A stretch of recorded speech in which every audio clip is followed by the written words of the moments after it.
ನಮಸ್ತೆ ಫ್ರೆಂಡ್ಸ್, ಲತಾ ಅಡುಗೆ ಚಾನಲ್ಗೆ ನಿಮಗೆಲ್ಲರಿಗೂ ಸ್ವಾಗತ. ನಾನಿವತ್ತು ಬೆಣ್ಣೆ ಬಿಸ್ಕೆಟನ್ನು ಮಾಡಿದ್ದೀನಿ. ಈ ರೀತಿ ಬೆಣ್ಣೆ ಬಿಸ್ಕೆಟನ್ನು ಮಾಡೋದು ಹೇಗೆ ಅಂತ ಹೇಳಿ ನೋಡ್ಕೊಂಬರೋಣ.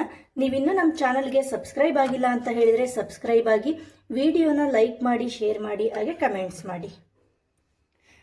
ಬೆಣ್ಣೆ ಬಿಸ್ಕೆಟನ್ನು ಮಾಡ್ಕೊಳ್ಳೋದಕ್ಕೆ ಮೊದಲಿಗೆ ಒಂದು ಬೌಲನ್ನು ತೊಗೊಂಡು, ಬೌಲಿಗೆ ನಾನಿಲ್ಲಿ ಈ ಥರ ಬಟ್ಲಲ್ಲಿ ಒಂದು ಅರ್ಧ ಬಟ್ಲಷ್ಟು ಸಕ್ಕರೆನ ಪೌಡ್ರ್ ಮಾಡಿ ಹಾಕ್ಕೊಂಡಿದ್ದೀನಿ. ಹಾಗೆಯೇ ಅದೇ ಮೆಜರ್ಮೆಂಟಲ್ಲೇ ನಾನಿಲ್ಲಿ ಅರ್ಧ ಬೌಲಷ್ಟು ಬೆಣ್ಣೆನ ಹಾಕ್ಕೊಂಡಿದ್ದೀನಿ. ಬೆಣ್ಣೆನ ಕರಗಿಸ್ಬಿಟ್ಟು ಹಾಕ್ಕೊಳ್ತಾ ಇದ್ದೀನಿ. ಇವಾಗ ಇದೆರಡನ್ನು ಚೆನ್ನಾಗಿ ಮಿಕ್ಸ್ ಮಾಡ್ಕೋಬೇಕು. ಒಂದು 5 ನಿಮಿಷನಾದ್ರೂ ಚೆನ್ನಾಗಿ ಈ ರೀತಿ ಮಿಕ್ಸ್ ಮಾಡ್ಕೊಳ್ಳಿ. ಸಕ್ಕರೆ ಹಿಟ್ಟು ಮತ್ತು ಬೆಣ್ಣೆನ ಮಿಕ್ಸ್ ಮಾಡ್ಕೊಂಡಾದ್ಮೇಲೆ ನಾವು ಯಾವ ಬಟ್ಲಲ್ಲಿ ಮೆಜರ್ಮೆಂಟ್ ತೊಗೊಂಡಿರ್ತೀವಲ್ಲ ಅದೇ ಬಟ್ಲಲ್ಲೇ ಒಂದು ಬಟ್ಲಷ್ಟು ಮೈದಾ ಹಿಟ್ಟನ್ನು ಹಾಕ್ಕೊಂಡಿದ್ದೀನಿ. 1/4 ಟೇಬಲ್ ಸ್ಪೂನಷ್ಟು ಅಡುಗೆ ಸೋಡಾ, 1/4 ಟೇಬಲ್ ಸ್ಪೂನಷ್ಟು ಬೇಕಿಂಗ್ ಸೋಡಾನ ಹಾಕ್ಕೊಂಡಿದ್ದೀನಿ.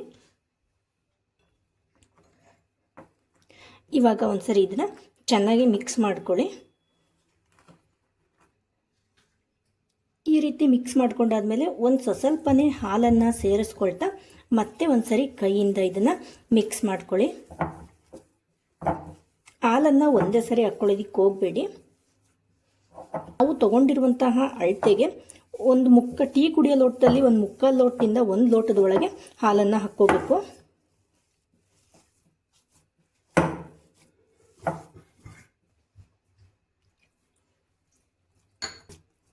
ಇವಾಗ ಹಾಲನ್ನು ಹಾಕ್ಕೊಂಡ್ಬಿಟ್ಟು ಚೆನ್ನಾಗಿ ಮಿಕ್ಸ್ ಮಾಡಿ ನಾನಿಲ್ಲಿ ಅದಕ್ಕೆ ಹಿಟ್ಟನ್ನು ಕಲಿಸ್ಕೊಂಡಿದ್ದೀನಿ. ಇವಾಗ ಒಂದು ಪ್ಲೇಟನ್ನು ಕ್ಲೋಸ್ ಮಾಡಿಬಿಟ್ಟು ಒಂದು 10 ನಿಮಿಷ ಇದನ್ನು ನೆನ್ಕೊಳ್ಳೋದಕ್ಕೆ ಬಿಡಿ. ಇವಾಗ ಒಂದು 10 ನಿಮಿಷ ಆಗಿದೆ. ನಮಗೆ ಹಿಟ್ಟೆಲ್ಲ ಚೆನ್ನಾಗಿ ನೆಂದ್ಕೊಂಡಿದೆ. ಒಂದು ಪ್ಲೇಟಿಗೆ ಒಂದು ಸ್ವಲ್ಪ ತುಪ್ಪನ ಸವರ್ಕೊಳ್ತಾ ಇದ್ದೀನಿ. ಇವಾಗ ಮಿಕ್ಸ್ ಮಾಡಿರುವ ಹಿಟ್ಟಲ್ಲಿ ನಾನು ಸಣ್ಣ ಸಣ್ಣ ಉಂಡೆಗಳನ್ನಾಗಿ ಈ ರೀತಿ ರೌಂಡ್ ಶೇಪಲ್ಲಿ ಮಾಡ್ಕೊಳ್ತೀನಿ. ಪ್ಲೇಟಿಗೆ ಇಟ್ಕೊಳ್ಳುವಾಗ ಒಂದು ಸ್ವಲ್ಪ ದೂರ ಇಟ್ಕೊಳ್ಳಿ. ಇವಾಗ ಈ ರೀತಿ ರೌಂಡ್ ಶೇಪಲ್ಲಿ ಉಂಡೆಗಳನ್ನಾಗಿ ಮಾಡ್ಕೊಂಡಿದ್ದೀನಿ. ಅದ್ರ ಮೇಲ್ಗಡೆ ಒಂದು ಸ್ವಲ್ಪ ಸಕ್ಕರೆನ ಹಾಕ್ಕೊಳ್ತಾ ಇದ್ದೀನಿ. ಇವಾಗ ಇಲ್ಲಿ ನಾನು ಬಾಣಲಿನ ಕಾಯೋದಕ್ಕೆ ಇಟ್ಕೊಂಡು ಬಾಣಲಿ ಒಳಗಡೆ ಒಂದು 1/4 kg ಉಪ್ಪನ್ನು ಹಾಕ್ಕೊಂಡಿದ್ದೀನಿ.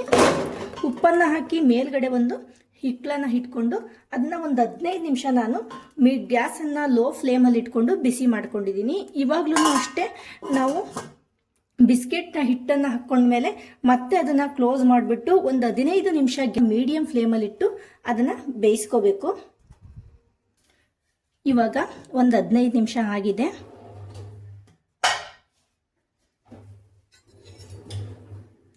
ನಮಗೆ ಈ ರೀತಿ ಬೆಣ್ಣೆ ಬಿಸ್ಕೆಟು ರೆಡಿಯಾಗಿದೆ. ನಾವು ತಳಕ್ಕೆ ತುಪ್ಪ ಅದು ಹಚ್ಚಿರೋದ್ರಿಂದ ಇದು ನಮಗೆ ತಳಕ್ಕೂ ಸಹ ಹಿಡ್ದಿರೋದಿಲ್ಲ. ಇದು ಇನ್ನೂ ಬಿಸಿ ಇದೆ. ಇವಾಗ ಸ್ಟವನ್ನು ಆಫ್ ಮಾಡ್ಕೊಳ್ಳಿ. ಹಾಗೆಯೇ ಒಂದು 2 ನಿಮಿಷ ಇದನ್ನು ತಣ್ಣಗಾಗೋದಕ್ಕೆ ಬಿಡಿ. ಇವಾಗ ಒಂದು 2 ನಿಮಿಷ ಆಗಿ ಒಂದು ಸ್ವಲ್ಪ ತಣ್ಣಗಾಗಿದೆ. ನಾನು ಇದನ್ನು ಒಂದು ಪ್ಲೇಟಿಗೆ ತೆಕ್ಕೊಳ್ತಾ ಇದ್ದೀನಿ. ಇವಾಗ ನಮಗೆ ಬೆಣ್ಣೆ ಬಿಸ್ಕೆಟು ರೆಡಿಯಾಗಿದೆ.